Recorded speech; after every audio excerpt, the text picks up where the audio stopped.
Hello everyone and welcome back to the next installment of our 10.2 raid guides, proudly presented by Kingston FURY. This is Crazy Puck for Method, and today we'll show you how to defeat Smolderon in Rogue Amirdrassil.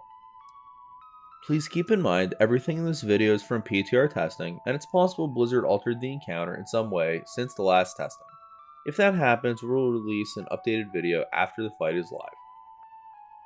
Smolderon is a single-phase encounter with periodic intermissions against a Ragnaros wannabe.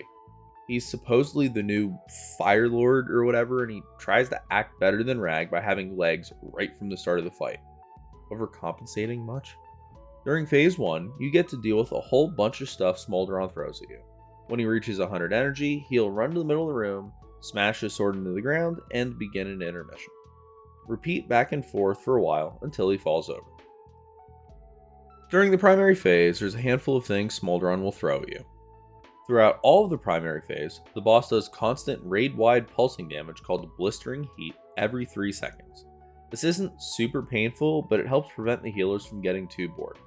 When he casts overheated, several players will get circles around them and pulse damage within their circles. After 10 seconds, the circles disappear, and each affected player shoots out 4 lava tornadoes across the room. Don't stand in other people's circles, and don't eat lava tornadoes to the face. Lava geysers puts swirlies near several random players. Don't stand in swirlies, they hurt. Once the swirlies explode, they'll leave lava puddles called smoldering ground. Standing in lava is bad and makes your healers angry at you. Don't do it.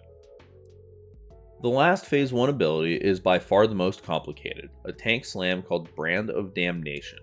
This will smack the current tank for 1.2 million physical damage, and also another 1.8 million fire damage split between everybody in a circle around the tank. If less than 4 people get hit by this, massive raid-wide damage goes out, and the boss gets a buff called Heating Up, increasing his damage by 10%. All players hit by the soak also get 2 debuffs, one called Cauterizing Wound, one called Ember Scar's Mark. The mark causes you to take 500% increased damage from Brand of Damnation. The wound puts an Absorb shield on you, absorbing 700,000 healing. Once it's removed, the affected player explodes, dealing heavy damage to anyone within 6 yards. On top of all of that, the tank who soaked the hit gets yet another debuff called Searing Aftermath.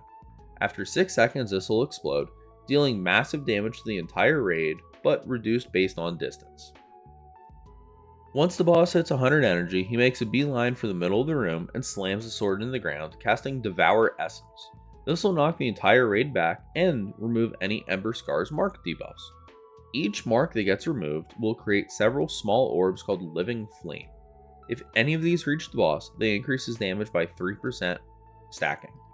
Fortunately, you can run over them and collect them yourself, which does deal minor damage to you, but also then gives you a buff, increasing damage done by 20% and healing by 10% for 20 seconds. This effect stacks, but new stacks do not reset the duration. Once the boss completes the Devour Essence cast, he'll start channeling World in Flames for 30 seconds and buff himself with Blazing Soul. This buff causes Blistering Heat, which is that constant ticking damage thing from the primary phase, to start ticking much faster. Now every 1 second instead of 3 seconds, and the damage per tick is increased by 50%.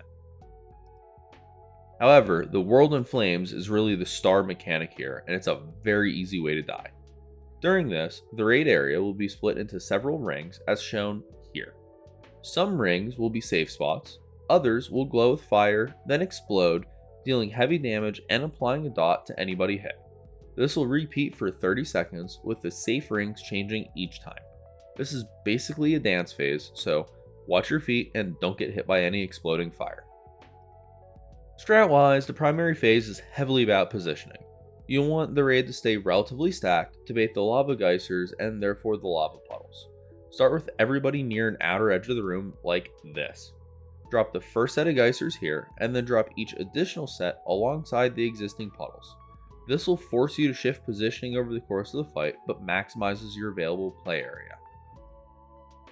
The boss will cast Overheated and Brand of Damnation simultaneously. Any players with Overheated need to move away from the group immediately, and ideally around the edge of the room, so you don't explode on the raid and you give your friends a chance to dodge the tornadoes. You'll want every player who doesn't get overheated to instead soak the AoE component of the brand. Pop a raid cooldown for this to keep everybody stable. After the initial hit, the tank who is focused needs to run away from the group to minimize damage from the searing aftermath. You'll get 2 Brand of Damnation casts per primary phase. Make sure nobody soaks the AoE twice. Once the boss hits 100 energy and you enter the intermission, everybody who soaked a Brand of Damnation AoE drops several orbs around them. You can only see your own orbs, and the total duration is 20 seconds. You can't game this. If you wait 18 seconds to grab an orb, you only get the buff for 2 seconds.